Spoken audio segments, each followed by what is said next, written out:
Bonjour et bienvenue dans cette nouvelle vidéo. Je suis en confinement, comme tout le monde. Donc là, voilà, je fais la vidéo depuis mon bureau. Je suis Sophie Soria, coach certifié et juriste. 20 ans d'expérience donc dans l'aide aux victimes de manipulateurs et de pervers narcissiques. Je veux vous parler aujourd'hui. Voilà, donc nous sommes le 25 mars 2020. Je vais vous parler aujourd'hui du thème faire face à un pervers narcissique. Puisqu'en fait, je suis à contre-pied de la plupart des autres conseils qu'on trouve ailleurs. Et tout le monde dit en fait c'est un pervers narcissique, il faut fuir, il faut fuir. Moi je dis au contraire, ne fuyez pas parce qu'on ne peut pas fuir en abandonnant tout ce qu'on a derrière soi, que ce soit ses biens, son appartement, surtout la garde des enfants. Surtout qu'actuellement il y a une jurisprudence qui fait que la femme qui quitte le domicile conjugal avec les enfants est accusée par le manipulateur de soustraction d'enfants, donc elle les a enlevés, les a kidnappés. Et bien entendu, le juge aux affaires familiales va croire effectivement le pauvre monsieur et gentil papa parfait qui pleurniche dans son tribunal, et la plainte va aussi au niveau pénal être suivie des faits. Donc il faut vraiment pas partir comme ça sans préparation. Et bien souvent on est obligé de faire face. Et le fait de rester permet aussi d'accumuler des preuves pour la justice. Donc voilà, et pour ça il faut une mentalité. C'est la mentalité qu'il faut pour obtenir la victoire, pour vaincre un manipulateur ou un pervers narcissique. Bref, quelqu'un qui vous veut du mal. Donc j'ai préparé des papiers. Qui vous fait du tort, qui a planifié de vous détruire et qui est sans scrupules, sans morale et sans affect, et qui utilise le mensonge éhonté et la calomnie envers vous pour vous nuire. Parce que si la personne que vous avez en face possède ces caractéristiques de comportement pervers, il est bien possible que ce soit un manipulateur ou un PN, peu importe, on n'est pas psychiatre pour coller des étiquettes sur les gens. D'ailleurs, les tribunaux n'apprécient pas que quelqu'un dise monsieur est un pervers narcissique, et ça peut se retourner contre vous si vous le faites. Au niveau de la garde des enfants par exemple, il ne faut pas dire ça devant un juge aux affaires familiales, on dit un JAF. Il ou elle va se moquer de vous et ne pas vous croire. Pour les JAF, le pervers narcissique est un effet de mode, avant on ne pouvait pas en parler du tout, parce que voilà, c'était pas connu. Maintenant, ça devient un effet de mode, et soi-disant, toute femme qui est victime d'un pervers narcissique, c'est pas vrai, etc. C'est juste la mode. Donc quand je dis avant, je parle de ça il y a plus de 15 ans, quand j'ai commencé à lutter pour les victimes et pour leurs droits. Donc voilà le premier conseil: pour lutter contre un tel pervers, il faut d'abord se mettre en position d'observateur et analyser les comportements qu'il a envers vous. Ça vous permet de sortir de l'emprise, et il ne faut pas le croire, tous les torts qu'il vous reproche ne sont que des projections de ce qu'il pense et de ce qu'il fait lui-même à votre encontre pour vous nuire. Donc le pervers narcissique vous reproche ce qu'il fait lui-même, en même temps il vous donne des informations sur lui. Ça peut être aussi intéressant comme structuration de pensée après pour vous, pour vous défendre. Donc pour le premier conseil, voilà ce que vous allez faire: vous allez prendre un papier et un stylo et faire une liste de ce qu'il vous a fait depuis le début de la relation. Toutes les choses méchantes, affreuses et horribles qu'il a fait contre vous, et contre vos enfants aussi bien sûr, si c'est un manipulateur de couple, un de ces papas pleurnicheurs, qui dit tellement aimer ses enfants qu'il éclate en sanglots pendant l'audience du JAF comme une fillette alors que c'est un homme de 40 ou 50 ans. Ils le font tous, je l'ai déjà expliqué dans une vidéo précédente. Donc c'était pourquoi le pervers narcissique n'est pas un bon père, une vidéo qui a eu d'ailleurs beaucoup de succès. Et si vous voulez que les idées que je proclame se répandent, et puissent avoir une influence, je dirais, sociale, et n'hésitez pas, comme on dit, à cliquer sur la petite cloche, sur les boutons like, et à vous abonner à la chaîne de l'association Victa, dont je suis la présidente, bénévole bien sûr, d'accord. Alors pour revenir au papa pleurnicheur, c'est quand il n'a plus d'arguments, d'arguments logiques à avancer, et quand il est parfois démasqué ou mis en accusation. Le PN sort le mouchoir pour éponger ses larmes de crocodile. Chacun le sait si on suit mes vidéos utiles aux femmes et aux mères victimes.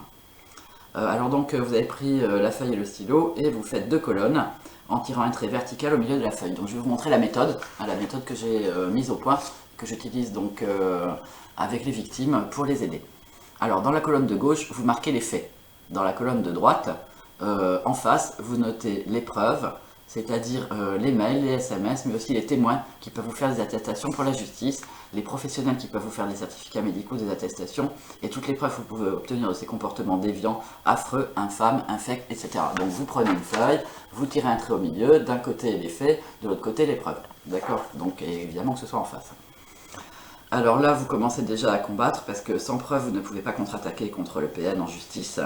Et vous pourrez toujours vous-même donc pleurer et vous plaindre, il va vous laminer quand même, hein, puisque donc tout fonctionne par la calomnie et le mensonge, donc il ne suffit pas de déconstruire les mensonges et répondre aux calomnies, parce que là vous êtes en défense, il faut aussi contre-attaquer, hein, et expliquer qui il est, quelle est sa personnalité, et ne pas hésiter à l'expliquer au juge, d'accord, hein, puisque évidemment donc il ne veut jamais payer, il veut la garde alternée, soit il veut prendre la garde des enfants, soit il vous l'a déjà prise, en faisant passer pour folle et tout, hein. Donc monsieur est parfait, madame est folle, les personnes qui suivent mes vidéos connaissent maintenant donc cette façon de présenter les choses quand j'explique comment font les manipulateurs en justice.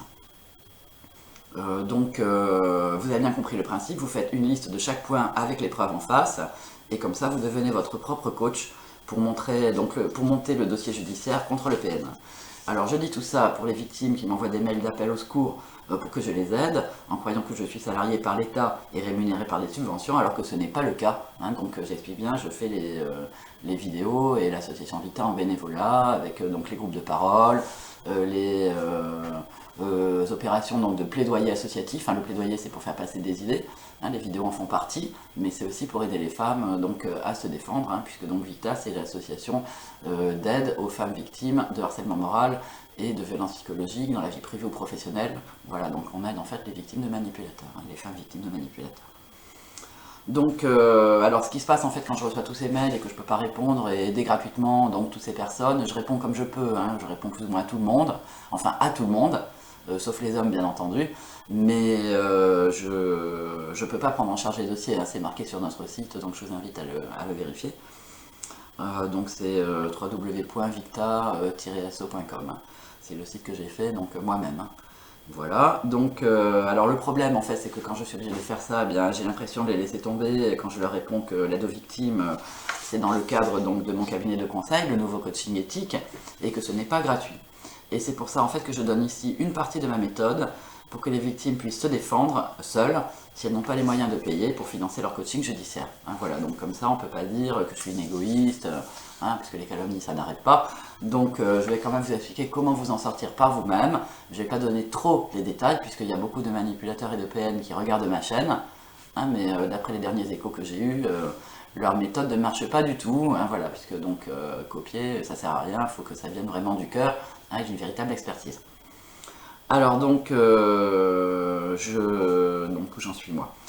Alors je résume, donc les faits et les preuves c'est la première partie du combat, d'accord, donc vous faites 2 colonnes, et c'est comme ça que vous construisez votre dossier, hein. Ça c'est le premier moyen, hein, qui permet donc de faire face aux pervers narcissiques devant les tribunaux, de la famille, au prud'homme s'il s'agit d'un harceleur de bureau, et la liste avec les faits et les preuves permet aussi de porter plainte, hein, et de sortir de l'émotionnel pour avoir une défense structurée et rationnelle par la contre-attaque, d'accord, parce qu'on n'est pas donc dans les séries télé américaines ou même françaises, d'accord, où la femme victime va au commissariat, puis vous avez tous les enquêteurs là qui déferlent partout pour faire l'enquête. Bon déjà si vous avez de la chance, ils prendront vos plaintes, hein, les policiers, mais pas toujours, hein, voilà, donc ça fait partie des dysfonctionnements qu'on dénonce.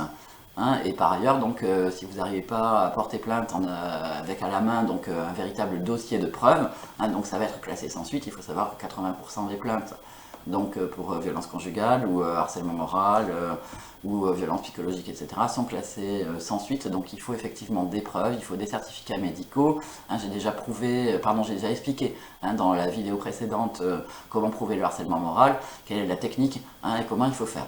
Donc, mais là, pour monter votre dossier, donc voilà une partie de ma méthode, hein, c'est-à-dire de faire les 2 colonnes, les faits et les preuves, hein, pour effectivement donc, pouvoir expliquer toute l'histoire à votre avocat, et que votre avocat fasse des conclusions en béton, hein, c'est ça l'idée. Et après, évidemment, quand vous avez le même dossier, donc vous pouvez aussi, avec les mêmes preuves, hein, aller porter plainte au commissariat ou écrire directement au procureur pour porter plainte. Voilà. D'accord. Donc, alors il faut quand même savoir, hein, que construire la liste donc, de toutes les choses affreuses que monsieur le manipulateur vous a faites, c'est difficile, d'accord, de construire cette liste. Ça remue beaucoup de choses, ça remue beaucoup de choses dans les tripes, au plan psychologique, Et c'est pourquoi si vous avez les moyens de financer votre coaching, appelez-moi à l'aide. J'ai des clients dans le monde entier qui font appel à moi. La loi est à peu près la même partout. Hein, il faut tout simplement... Je tourne à la page. Il faut tout simplement apporter des preuves de ce qu'on avance. Voilà, c'est ça le principe. On fait du droit, on n'est pas là pour faire de la psychologie, pour que l'avocat vous console, vous aide, qu'il écoute vos malheurs et tout. Hein, c'est vraiment, il ne faut pas trop non plus demander à votre avocat, hein, parce qu'après il va saturer. C'est pour ça qu'il y a beaucoup de victimes qui disent « Ah ben il m'a laissé tomber, j'ai dû changer d'avocat et tout ». Lui en demandez pas trop, apportez-lui un dossier construit, d'accord, qu'il pourra utiliser pour faire son métier. Et son métier c'est avocat, c'est pas psychologue. Et c'est pas coach non plus, d'accord. Donc voilà, c'est pour ça que voilà, moi je suis en tant que coach judiciaire la personne qui va aider en fait la victime, la cliente de l'avocat à faire un bon dossier.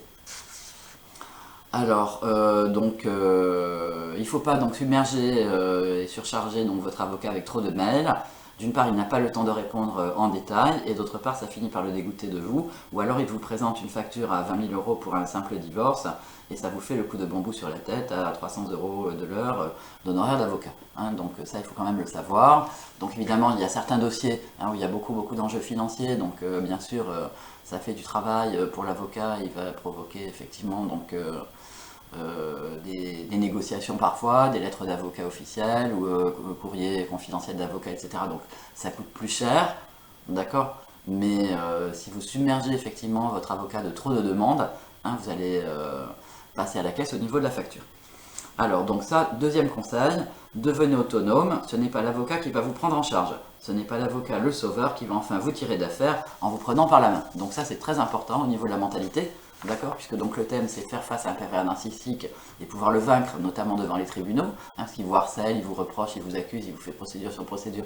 J'ai déjà expliqué plusieurs fois, hein, puisqu'il y a des personnes, des victimes qui ont jusqu'à 10 ou 15 procédures, donc ça fait à peu près 2 procédures par an, hein, donc ça n'arrête pas. Et effectivement, donc si vous attendez que ce soit l'avocat qui vous prenne en charge, etc., et que si vous répondez juste pour vous justifier, ça ne va pas marcher. D'accord, donc premier conseil, construisez votre dossier, montrez la personnalité du manipulateur, montrez tout ce qu'il a fait, ses comportements avec des preuves, des témoignages, des attestations, etc. Construisez votre dossier. Deuxième conseil, devenez autonome. D'accord? Donc la seule personne qui va vous tirer d'affaire, c'est vous-même. Et c'est pourquoi il faut se faire accompagner par un coach anti-manipulateur qui a l'expérience du comportement des pervers en justice. D'accord? Voilà, excusez-moi, j'ai le nez qui me grave. Donc alors, troisième conseil. Le mental gagnant, ça c'est très important, donc comme dans le sport, il faut croire en soi et croire qu'on va vaincre. Hein. Faire face au harcèlement moral, c'est sur la durée, donc c'est comme faire un marathon, ce n'est pas un sprint. Hein, même si on a le sprint final avant le jour de l'audience, qui est la ligne d'arrivée. D'accord, donc c'est vraiment, là il faut être marathonien et tenir sur la durée.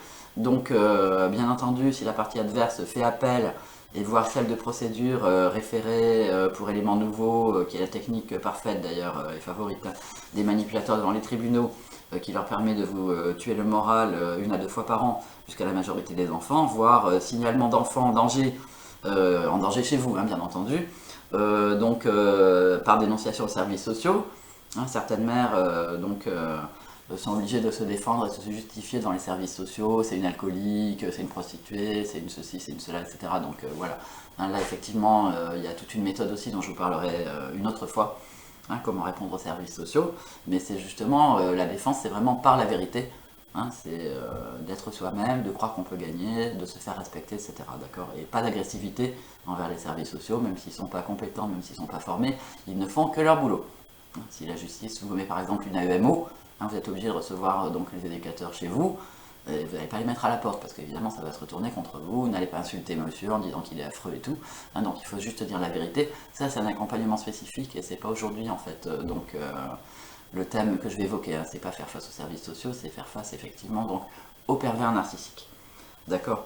Donc effectivement le mental gagnant, hein, c'est il ne faut pas lâcher ni se décourager non plus, hein, parce que le PN donc, est animé par un esprit de vengeance, hein, et lui il ne lâchera jamais prise, hein, donc le harcèlement va être répétitif.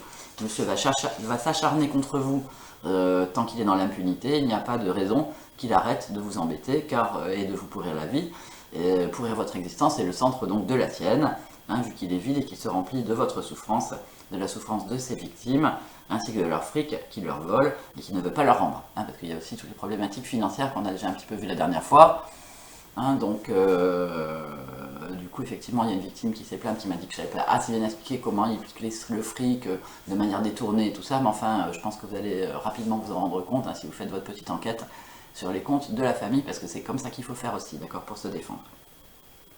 Donc le pervers narcissique ne veut jamais payer ce qu'il doit. On l'a déjà vu donc dans des vidéos précédentes, sur notamment la vidéo sur le PN et l'argent en février dernier 2020. Alors dernier conseil pour ne jamais se décourager face à un PN qui vous harcèle en justice ou à travers vos enfants, avoir un lieu de ressourcement. Ça j'ai déjà expliqué une fois, donc ça peut être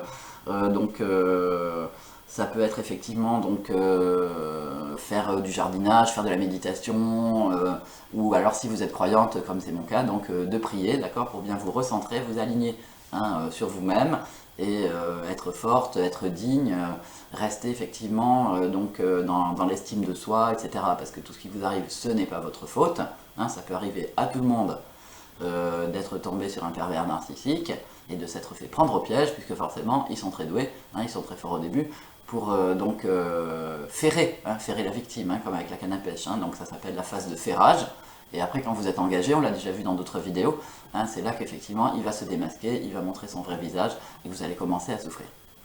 D'accord? Donc voilà, la prière va vous ressourcer, vous apporter la protection divine sur vous et votre famille, en tout cas, même si vous n'y croyez pas, vous pouvez toujours essayer.